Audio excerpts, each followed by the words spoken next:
You're trying to talk about something important and suddenly your spouse shuts down. Then they go quiet. They stop responding. The conversation just dies. And now you're wondering, do they even care? Today we're talking about what's really happening when a spouse shuts down during conflict. If you've ever found yourself thinking, why do we keep having the same argument? Or why does connection feel harder than it used to? You're not alone. Welcome to Marriage, Intimacy and Healing with Andrew and Lara. We're a husband and wife team, blending science-based coaching and clinical nervous system insight to help couples understand what's really happening underneath conflict, distance, and emotional shutdown. I'm Lara. I'm an ICF PCC certified coach and educator. And I'm Andrew, a licensed physical therapist specializing in body, mind, heart integration with extensive experience helping high-performing individuals navigate stress, communication, and emotional regulation. Together, we help you recognize the patterns that pull you apart and offer practical, grounded shifts that bring you back into connection. Let's dive into today's episode. I want to start this conversation with explaining what it feels like when your spouse shuts down during conflict.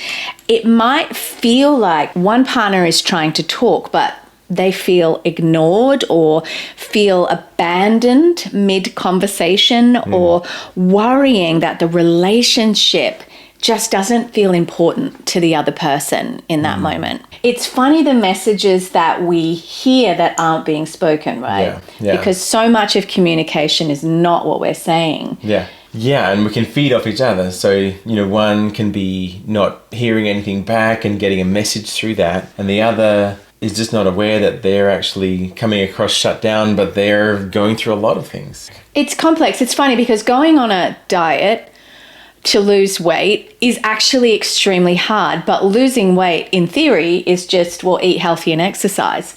But it's so hard to do. And I'm going to say that good. Marriage communication seems simple, but in practice, it's hard to do because partly what's going on is that we're perceiving through our wounds, we're perceiving through our self-talk, we're perceiving through the tone of the person, we're perceiving through so many other things other than what's being said, and communication therefore becomes far more complicated. For example, a dialogue that you may have been in, put yourself in these shoes, might sound like, can we talk about what happened yesterday? I don't want to fight. I'm not trying to fight. I'm just trying to talk. And it starts to kind of escalate for the other person. And you're like, I'm just trying to talk. But everything is starting to sound like silence, or it turns into a full-blown fight.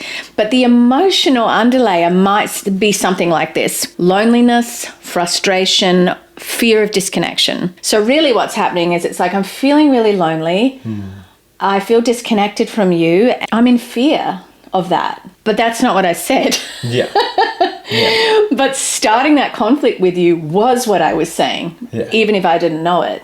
And that is really complicated when one person's want to communicate, just like you said, I'm not trying to fight, but I want this. That can stir off the other person straight away. Yeah. So then you're getting, more stirred up through the first part of the conversation, then you get more stirred up through the comment and then the reaction, and then everything can just escalate. It just spirals. It can. But what's actually happening is a pattern that researchers discovered called the pursue-withdrawal cycle. And you might have experienced this where one of you would identify more as the pursuer, that will kind of aggressively, not necessarily always in a negative way, come after the other person to sort something out.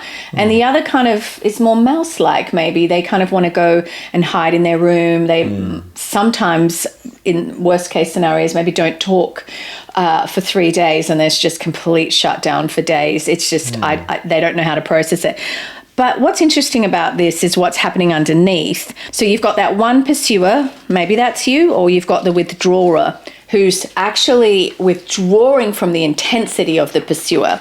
And it's all misinterpretation. So it might look like one partner pursues the conversation, the other person withdraws from the intensity of the conversation. There's a misinterpretation, and it sounds like the internal monologue's like, you don't care, or the other person might be like, you're avoiding the responsibility. And in reality, it's two people regulating their stress in completely opposite ways. We were working with a couple recently, and they were like saying, what's with those messages underneath, man?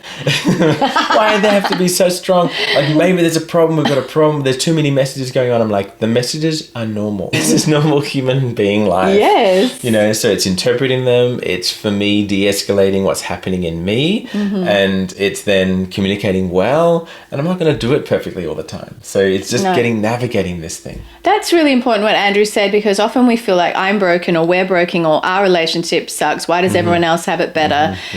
But really the reality is this stuff is complicated, and it's just part of being a human being, and it's part of relationship, and you're normal if you're going through these sorts of things. If you look at how many marriages are not working out, you can see that this stuff is very, very common. So really looking at those two responses that Lara talked about. So the pursue withdrawal. So, you know, this whole idea is around conflict, and there's something that's hard for both of you maybe to bring up or to resolve together or to talk about. And so that's going to trigger a stress response in our nervous system. And we can obviously react to that in one of fight or flight. That's if our nervous system is just regulating normally. And so that is normal. If you react and you feel like, oh gosh, and I react so much, and I hate reacting like that, it's normal. Like, totally, you're a normal human being. Welcome to the club called humanity. Yeah, this is very normal. And in time, you will get better and better to feel that you don't react as much, or you know that, and we can resolve this and all that sort of thing. But you know, if your heart rate's rising, with this couple we're working with, this gentleman was really feeling this rising tension in his throat, and it was just to do with the pent-up emotion, resentment, things that were going on. You might even just feel subtle things like your breathing changes, your rate, the number of breaths a minute changes. Your body's literally like saying, I'm in threat, like there's danger here. It's doing its job, actually. Or this feeling of like, I'm getting alert, like I'm getting into an alert, activated, cortisol's going up. I feel something switched on because I'm reacting to something. So that's an up-regulation. That's your body's reacting in a fight rather than flight response. The others, the freeze, shutdown. So this is the withdrawer, and this is a freeze response of the nervous system. It's normal. It's the way the nervous system is responding to what's going on.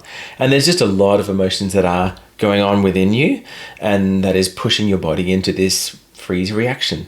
So it's completely normal, but we're trying to give you some navigation around how do we manage that. We just need to be aware, because one can feel like, threat, like I'm reacting and I'm fighting, and the other's reacting like withdrawal, like I don't care, I've got nothing to say, what you're saying is not important. And so they're the underlying messages that are important and that are coming across whether we like it or not. And the important thing too is that you might go, well, we're both pursuers, or we're both withdrawers.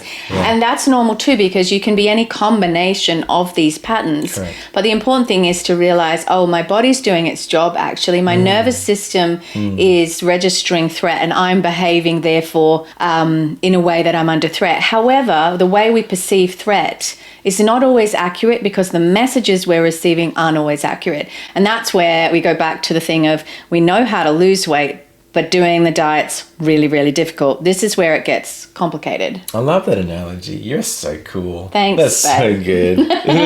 Having tried many a diet over many times and failed. So instead of interpreting shutdown as rejection, you get amazing clean slate here today. You get to reset this with the love of your life. You can begin to see it as a signal of emotional overload. And here's where it kind of gets fun, because when you start to understand this, you'll shift out of that threat quicker, hopefully. So we're going to give you 3 shifts to interrupt the cycle that maybe you've been caught in for a while. A mindset shift, a language shift, and a behavior shift. Because actually how it works is we think something and then we act on it. So we're going to start with how we're thinking and perceiving, so that you're action towards each other can ultimately change. With the mindset shift, recognize that different conflict responses do not mean different levels of care. So if you've got one who's in the kind of more, it's not always aggressive, but the pursuer, and you've got one in the withdrawal, it doesn't mean that either of you doesn't care. It's just how you're handling the stress. And it can be defending yourself type thing, and definitely guilty of that. and that to fight, to justify or whatever, definitely not useful in a conflict and whatnot. Or it can be throwing solutions and throwing blame or looking at those things, right? Just to spell it out. Yeah, absolutely. And some people will move towards conflict in their personality, and some will move away from it like crazy. It just feels so threatening, and they will withdraw, and it feels like they don't care, and that can go on for days, and you may have even been there. But both are trying to regulate stress, and that's the key. And when you're like, oh, they actually are struggling, they don't maybe have the framework for what's going on, you can start to go, okay, for every problem we've got, we can learn a skill that will help us as a couple. And Andrew said something so great to me the other night before we went to bed, and it's an attitude that I wanted to share with you, because he said, I don't want to just settle for status quo. I don't want to just settle for okay marriage or okay life.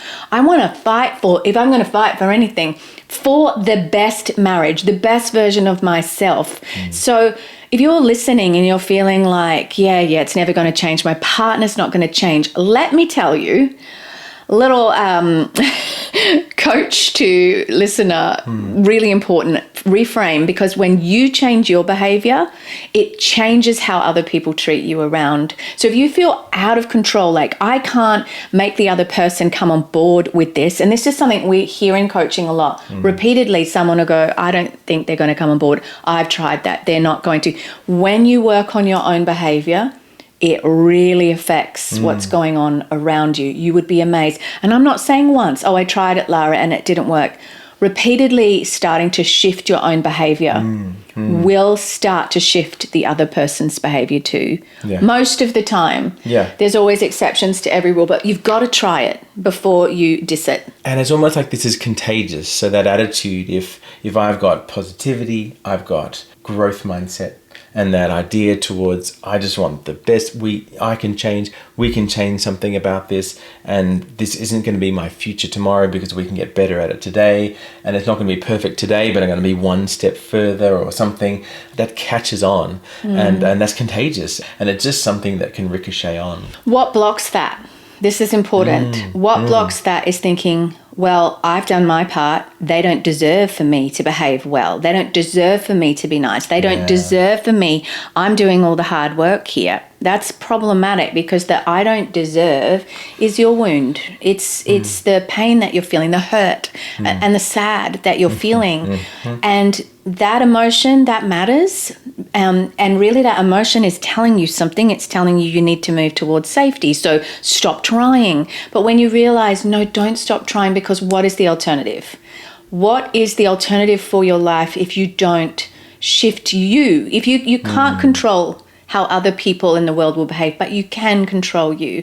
Do it for yourself. Let me encourage you, do it for yourself. The next thing after the mindset shift is the language shift. Instead of escalating when shutdown happens, name the moment.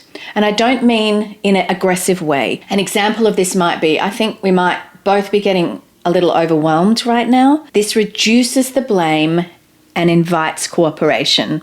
So again, if you're finding, okay, one of you's making the effort, the other isn't, saying, I think we're both, even if you don't feel overwhelmed, is an important language shift, because it takes away blame and invites that togetherness and that cooperation. So again, I think we both might be getting overwhelmed right now. Make it a team player situation. Yeah. Or even, I just think it's to normalize this idea that we can be honest to how our bodies are reacting. So if I'm going into a freeze or I'm going into an overwhelm in that way, and I can just say it and say, I value what you're saying. I just feel overwhelmed. I'm feeling that I'm getting shut down. Can we just address this in a few hours or something like that. And I definitely suggest you don't leave it too long. But just to say, that's a factor right now. I can't quite process exactly why, but I'm going into this, and that's valuable, because if that whole conversation goes on and then you get more and more frustrated because I'm going into shutdown, then that's not useful. Basic science of the mind is that when you're in that reactive state, you're not in a rational reasoning state. That is the human design. It's a beautiful thing, because if we are, for example, out camping and there's a bear and we go into that fight flight, we're in danger. At that moment, we're not reasoning, we're in action mode. It's really important. The body doesn't necessarily, well, it doesn't scientifically distinguish between the bear and the argument. It's reacting. And when you're in that reactive place, be aware that until you've calmed down, taken a breath, said, I'm safe, got yourself to a place you're able to rationally sort this out and think. Hence why so many arguments are such hot messes, because we're trying to argue rationally when we're not in the rational part of our brain. We're in the reactive part of our brain. Yeah, and it just backfires. That's awesome. Use the science of your own brain. It's the human design. You're not weird. Get clever. Yeah. Get clever about how you fight, because otherwise things won't change. Yeah. The third one after mindset language is behavior shift. So that's just taking short regulation breaks. So that practically is just pausing the conversation for 10 minutes or something. Yeah. And then allowing your nervous systems, so each of you individually, to settle down, and so the conversation can become in that rational brain.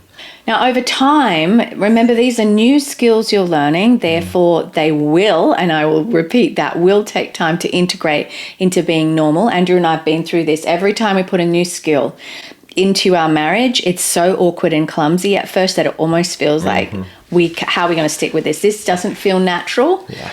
But that's the thing. If you stick with it, it moves from clumsy to embodied, natural, normal, so normal that you'll be amazed that it's just, this is how we fight now. We just fight better. We're clever. Over time, you will start to recognize and interrupt the cycle, and that will create safer conversations and deeper understanding. Who wouldn't want that in a marriage? I'm signing up for the work to make the awkward shift for that every day. Yes, please. Yeah. I just want a better life, easier life, but just one where we can be the best version of ourselves, and we can dream for the future, and we can do all the things I'm meant to do, and not get stuck every day with such a draining emotional place where I'm just trying to get through the day. Because we want home, and we want your marriage to feel like a sanctuary, that you go out and you have to be in the world. The world has so many challenges, but when you come home, you don't want it to feel like a constant war zone. You want it to feel like a sanctuary. That's the goal here. Remember all the things, if you're listening and you come along with this journey weekly, make sure that you do the work rather than just listen, because it's action that's going to bring the change, not just head knowledge. But let me tell you, these things work. We have a beautiful marriage, and we come at this not only as trained coaches, we also have that 20 years almost of lived experience. We want you to have the same thing, to make your marriage a sanctuary and a beautiful place. That's been our journey, and it's been because we've worked from the beginning on tools that do work. So shutdown in conflict doesn't necessarily mean your spouse doesn't care. Remember that, because that's the message that you hear, even if it's not being spoken. Sometimes it means their nervous system is overwhelmed. So I want to leave you with a question. When conflict happens in your marriage, do you tend to pursue or withdraw? Next episode, we're going to be talking about when you still love each other, but you don't feel close anymore. Don't miss that next week. And subscribe, like, share. If you know somebody that needs this help, we are on a mission to help marriages, because there's so many that need it. Share this with someone that you know is in pain, and we'll see you next week. See you next week. Thanks for joining us on today's Marriage, Intimacy and Healing. If this episode supported you, we'd love for you to download our free 3-minute BMH marriage reset at andrewandlaura.com. It's the quickest way to shift out of stress and back into connection. And for deeper support and to explore our resources and coaching, you can find everything at andrewandlaura.com. Before you go, following the show or sharing this episode with another couple really helps more people find this kind of support. And we're so grateful when you do. We're Andrew and Lara, and we'll see you next week.